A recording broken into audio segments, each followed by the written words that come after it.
Thank you, Speaker. My question is to the Premier. Speaker, it's not easy being a student in Ontario, from studying and working full or part-time jobs to paying the highest tuition fees in the country. But nothing makes it harder than trying to do all that while going hungry. Today, post-secondary students are one of the fastest-growing groups of food bank users. There is not one college or university campus that doesn't have some kind of food relief program, and many local food banks are setting special hours for post-secondary students. Does the Premier think it is acceptable that increasing numbers of students must rely on food banks in order to afford post-secondary education?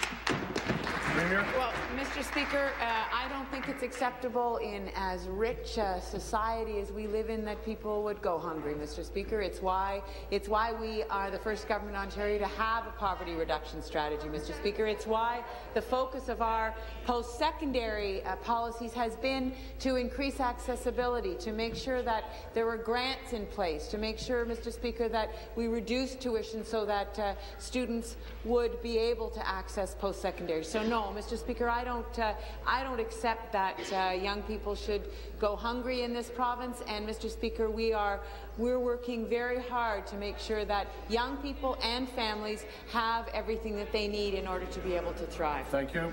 Supplementary.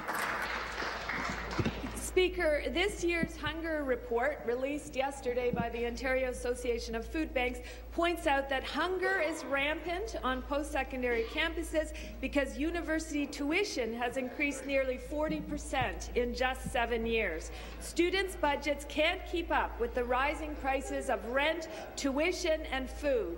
This government could change that. The Liberals' sky-high tuition policies are forcing more and more students to choose between going hungry while they are studying or abandoning higher education altogether.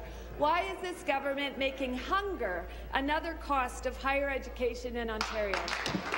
Minister of Economic Development, Employment and Infrastructure. For Economic Development and Employment and Infrastructure. Well, thank you, Mr. Speaker. And this government understands the challenges that students face across this province, a number of different challenges, and the member raises some good points, but she's wrong, Mr. Speaker, in a number of different categories as well.